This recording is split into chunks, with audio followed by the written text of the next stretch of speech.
talk's cheap, right? We've talked a lot, and we've talked a bunch and gotten ourselves right to where we are. So in a moment like this, I say hell with the talking, and I'm going to do more. I'm going to work harder, and if you're a young guy looking for somebody to figure it out and how to do it, look at me and some of these other guys, because that's exactly what we're doing, is putting our head down, focusing, and doubling down on ourselves.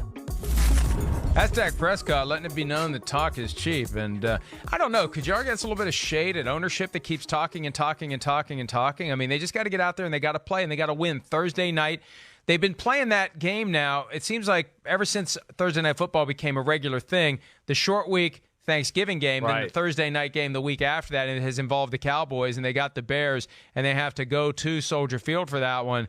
And that, look, the Cowboys – Chris, I talked about this last hour. The Cowboys are going to potentially win that division at 8-8 or 9-7. Yeah. They're going to be hosting a team that is 13-3, quite likely. Yeah, no, it is unbelievable that they're still in this, and of course that the Eagles are still in this, and then the Chicago Bears on top of that, who are on the wild card, are on the outside looking in right now in the wild card. Teams that we've gone a lot of hours of talking about where there's just dysfunction or things that are not good about the team, and yet here they are in the NFC. They still got a chance in somehow, some way. And the Dallas Cowboys losing 3 out of the last 4. And this is a dangerous game this week. Now, they're better than the Chicago Bears. You know that. But this Chicago Bears defense is still a force to be reckoned with. And they're one strip sack fumble away or an interception, pick six or something like that, and all of a sudden you're going to be in a dogfight.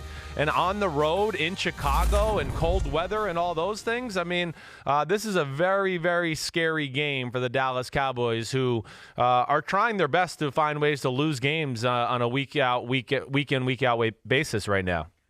But they still have a 1-game lead over the Eagles, who have not looked good lately, and they hold the head-to-head tiebreaker because they beat Philly earlier this year. Chris, and this dawned on me yesterday. The way it's kind of playing out is if the Cowboys win at Philly Week 16 and lock up the division, they can treat Week 17 like a bye. They can rest all their starters. They can get ready for the wild card round when they will be hosting, most likely, the loser of the Seahawks 49ers bloodbath Week 17 with the 1 seed or the 2 seed on the line, and the loser has to go play a Cowboys team that's going to be able to rest its starters. Who knows what happens there? And we're going to have a renewal of the complaints that come up from time to time. You're going to have a 7-9 or 8-8 team hosting a 13-3 or 12-4 team in the wild card round. Horribly unfair, but that's the NFL system, and they aren't going to change it. No, they're not, because again, winning your division is one of the first goals for every football team to start the season. So there has to be some reward for doing that. And, yeah, it's a little unfair at some years, and this just happens to be one of those years, no doubt about it. But to your point and what you're saying with Dallas and the whole Week 17, and if that does, come to fruition where they basically get a bye week before the wild card game, I mean, Dallas is still dangerous. That's what's crazy about Dallas. Yeah, they lost 3 out of their last 4. Probably would have lost 4 out of their last 4 if Matt Stafford played against the Lions, but they still are going to be a tough out because they're so talented on both sides of the football. They just got to figure out the formula that works for them to win football games right now. And the first thing I would say is they're a little bit pass happy. That's the thing that bothers me the most about the Dallas Cowboys and their attack. We talked about it last week in the New England game where it was there to be had again in the run game. I think last week they got away from it. It's too much play action pass. It's run for 8 yards, and then on second down we're going to do play action pass every time. Or it's going to be play action pass, which I love because this is something that they have not done in years past, but now they've gone overboard with it, and they have a $100 million offensive line and a $100 million running back, and they don't lean on them enough, in my opinion.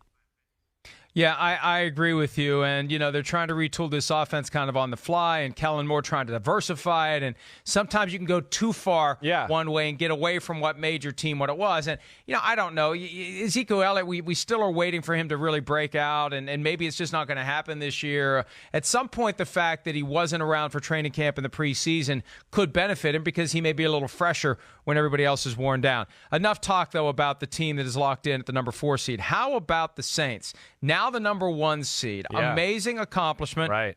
After 2 consecutive years of heartbreaking playoff exits, they have emerged from this morass of great teams, and I guess it's not really a morass, it's a great collection. I need a better adjective. It is an incredible array of great teams, and the Saints are sitting pretty at number 1, and they got the 49ers coming to town. Look, we've been spoiled by some great games late in the season. Right. How about 49ers Saints this weekend Yes. with the number 1 seed on the line, depending upon what happens with the Seahawks on Sunday night at home against the Rams, or on the road, rather, against the Rams? Yeah, right. Well, I mean, two things. I mean, another bloodbath here for the San Francisco 49ers. Can they come out and play, for the second? I'm not going to count the Green Bay game because they physically dominated it, and they took their foot off the gas pedal in the fourth quarter. But last week is as physical as it gets. It's maybe the 2 most physical teams in football. The Saints and the Seahawks are the other teams that would be right up there in that conversation, if not 1 and 2 themselves. So now the 49ers got to go on the road to New Orleans. I mean, one thing I respect the hell out of with Sean Payton and that group down there, man, do they hit and do they want to beat the crap out of you up front on both sides of the ball. And I really love that. The 49ers are the same way. Can they answer the bell again, going cross country, having to make that trip, play in that environment, all that? And at the same time, yes, you're right, the Saints are sitting there, but the Saints haven't overly impressed me lately either. The Saints haven't played a really quality football team in a long time. That's the thing that jumps out to me. I mean, let me just mention, since they played the Dallas Cowboys and won 12-10, okay? Mike, since then, and we're seeing that Dallas maybe is not that quality as we've seen here. It's the Bucks, it's the Jags, it's the Bears, it's the Cardinals, it's the Falcons, it's the Bucks, it's the Panthers. So this is and then of course the Falcons on Thanksgiving. This is their first, I want to say, just top quality team they've had to play in a long, long time. But I'm intrigued to see how they answer the bell here. And the 49ers won't be going cross-country. They're doing what they did earlier this year when they had back-to-back games in Tampa and Cincinnati. They stayed in Ohio that week. They're staying in Florida this week. Oh, I didn't know that. Between the That's games good. at Baltimore and the games at New Orleans. And I talked to Kyle Shanahan after that, after the win over Cincinnati, the second of those 2 games. Right. And he said, look, he explained it to his guys. They bought in. It's an inconvenience. It's a sacrifice to be away for a full week, but they understand the value of it. Yes. And he said he didn't believe it until they did it. Yeah. How it keeps their body clock where it needs to be, and they're not in a funk early in the game. And for as intense as last week's game was, and as intense as this week's game is going to be, any little edge helps. And, that could be the difference between winning and losing. And you're right. The Saints have not been dominant. Remember they had that stretch last year where they were just flat out dominant. They have not done that this year. And I think they're going to be in trouble this weekend at home against the 49ers. They have not seen a team like the 49ers yet this year. No, they have not. Yeah, that's what I was going to ask you. I know it's Tuesday, but where are you leaning in that matchup in your Tuesday crystal ball, your gut, your spaghetti and meatballs, Italian? Hey, I'm like a Florio. Yeah. How's your gut feel? Hey, it feels like the Saints are going to pick up their 3rd loss, but we still have a couple of days before we do the joint Mega Picks podcast and lock in, take our hand off the checker, and hope for the best. But, look, the Saints do not have it easy. No. They've got the Colts coming to town after this one. They have to go to Tennessee, where the Titans are in the hunt. They never die, right? Week 17 at the Panthers. Hey, Carolina's it's a rematch of that great game we saw, and you're going to have Ron Rivera trying to make a great closing argument for himself to keep his job, and you're going to have guys that are going to love to be able to screw things up for the Saints if they could keep them from earning a bye. And, there's still 25% of the season to go. There's a lot to be determined. There's a lot of great football games to come. But as of right now, Saints 1, Seahawks 2, Packers 3, Cowboys 4, 49ers 5, and Vikings 6. And I know the Rams are right there. Yeah. I really feel like those are going to be the 6 teams. The question is, how do the seeds all figure out? Yeah, I feel like that as well. I do feel like it's going to be those 6. I would not be shocked if the Rams beat the Seahawks this week at home just to shake things up. I mean, we could go through another total shakeup again here, after this week's over, where all of a sudden the 49ers are back to the 1 seed and the Saints are the 2 seed and Seattle's down to 5. I mean, I do think the Rams match up very well with the Seattle Seahawks and can give them a tough time, and they got their mojo back a little last week on the offensive side of the ball with Jared Goff and those things. And then, of course,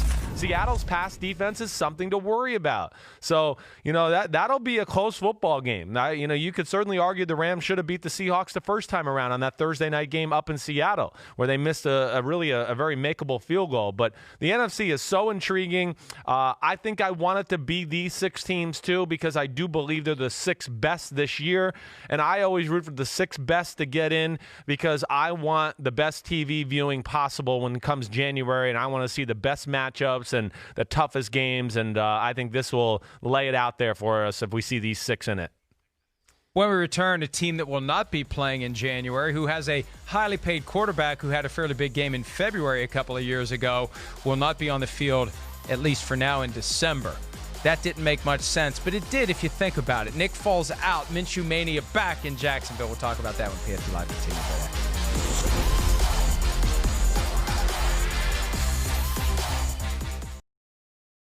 Hi, I'm Mike Tirico, and thanks for watching.